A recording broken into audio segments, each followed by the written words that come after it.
Break के बाद आपका स्वागत है। बीजेपी तर्जुमान अल्ताफ ठाकुर ने कांग्रेस लीडर जयराम रमेश पर रद्दमल जाहिर करते हुए कहा है कि उन्हें देखना चाहिए कि बीजेपी ने जम्मू कश्मीर की तरक्की और खुशहाली के हवाले से कश्मीर में क्या तब्दीलियां लाई हैं। उन्होंने कहा कि पुंछ दहशतगर्दाना हमला इंतहाई अफसोसनाक है।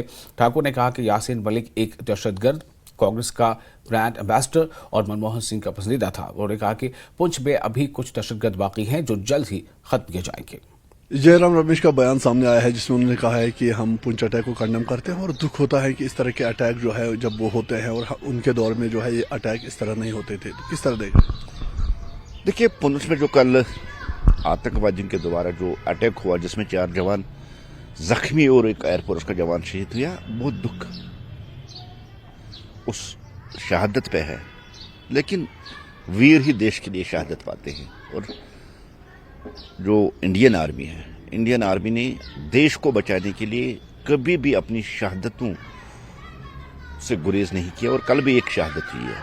और जहां तक जयराम रमेश जी का जो स्टेटमेंट है कि पुंछ राजौरी, मैं जयराम रमेश से कहना चाहता हूं कि आप पुंछ राजौरी ही क्यों, आपके वक्त में तो श्रीनगर भी आतंकवाद अपने रूज पर था, अपने पीक पे था। और जो आपका ब्रांड एम्बेसडर था आतंकियों का, जिसको आपने ब्रांड एम्बेसडर बनाया था अपनी पार्टी का, यासीन मलिक, उस जैसे आतंकवादी का कब्जा तो लाल चौक में था। आज अगर लाल चौक की आप नजर देखेंगे, आज उस लाल चौक में तिरंगा लहरा रहा और उस तिरंगे के नीचे आज पॉलिटिकल रैलियां रह रही थी। लेकिन जो आपका ब्रांड एम्बेसडर आतंकवादी यासीन मलिक था, जो आपका चाहता था कि मनमोहन सिंह का चाहता था, उसका तो लाल चौक पे कब्जा था और वहां कोई पॉलिटिकल रैली करना भी मना था। वहां बम ग्रेनेड और धमाके होते थे। 2019 के बाद जैसे जम्मू कश्मीर में आतंकवाद का खात्मा हुआ, अब एक पर्टिकुलर एरिया पुंछ में कुछ थोड़े से आतंकवादी बचे और ये पता है कि पाकिस्तान है,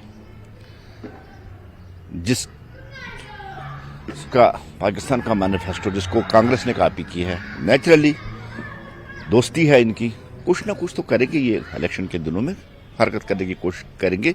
लेकिन जहां तक आर्मी और पुलिस का सवाल है, जैसे कश्मीर से आतंकवाद को मिटा दिया है, राजौरी पुंछ में भी जो कोई आतंकवादी कुछ बचे हैं उनका भी हम खात्मा करेंगे। चिरंजीत सिंह चिन्नी का भी बयान सामने आया है, तो उन्होंने इसमें ये कहा है कि जब भी इलेक्शंस आते हैं तो इस तरह के हमले देखने को मिलते हैं और बीजेपी को जिताने के लिए ये सब हो रहा है। और उनका ये भी मानना है कि बीजेपी ही लोगों को मरवाती है और उनके लाशों पर फिर सियासत करती है। शायद पंजाब के सीएम को पता नहीं कि अनंतनाग राजौरी से Bharatiya Janata party election contest नहीं कर रही है। अब जिस सीएम के पास ये नॉलेज नहीं, जो इन्फॉर्मेशन नहीं कि भारतीय जनता पार्टी वहां इलेक्शन लड़ नहीं रही है, उसकी स्टेटमेंट को सीरियस भी नहीं लेना चाहिए। और जहां तक भारतीय जनता पार्टी का ताल्लुक है, जीरो टॉलरेंस हमारा आतंकवाद पे है, वो चाहे नॉर्थ ईस्ट हो, चाहे वो जम्मू कश्मीर हो, चाहे देश का कोई भी कोना हो। हमने हर जगह आतंकवाद और माओवाद को जड़ से उखाड़ दिया है।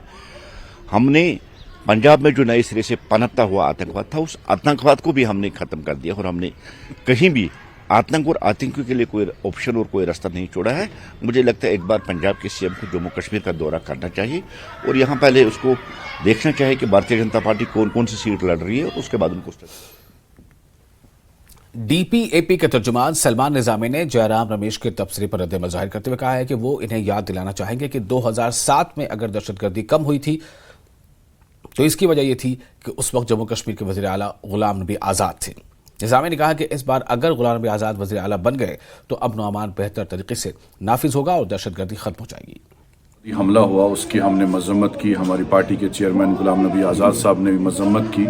और जो ट्वीट जयराम रमेश जी ने किया है, मैं उनको याद दिलाना चाहूँ कि उस वक़्त 2007 में अगर आतंकवाद मिलिटेंसी जो है जम्मू कश्मीर में कम हुई थी तो उस वक़्त जम्मू कश्मीर के वज़ीर आला चीफ मिनिस्टर जो हैं गुलाम नबी आज़ाद साहब थे, जिनको वो हर रोज़ जो है कोसते रहते हैं और गालियाँ देते हैं। तो अगर गुलाम नबी आज़ाद साहब ने उस वक़्त मिलिटेंसी जो है कंट्रोल की थी और आने वाले वक्त में भी अगर गुलाम नबी आज़ाद साहब चीफ मिनिस्टर बनेंगे तो जम्मू कश्मीर का लॉ एंड ऑर्डर ठीक होगा, मिलिटेंसी ख़त्म हो जाएगी और यहाँ अमन होगा, जो हमारा मकसद है। और हम चाहते हैं कि जम्मू कश्मीर में नौजवान जो है वो बंदूक ना उठाएं, उनके हाथों में कलम होना चाहिए। और जम्मू कश्मीर में जो हुकूमत फेल हुई है, पिछले 8 सालों में 3 गवर्नर चेंज हुए। पहले सत्यपाल मलिक साहब आए, फिर मुर्मू साहब, अब सिन्हा साहब हैं। तो इसलिए भाजपा गवर्नमेंट जो है यहाँ पर गवर्नर हैं वो फेल हुए हैं लॉ एंड ऑर्डर को मेंटेन करने में, मिलिटेंसी को हैंडल करने में।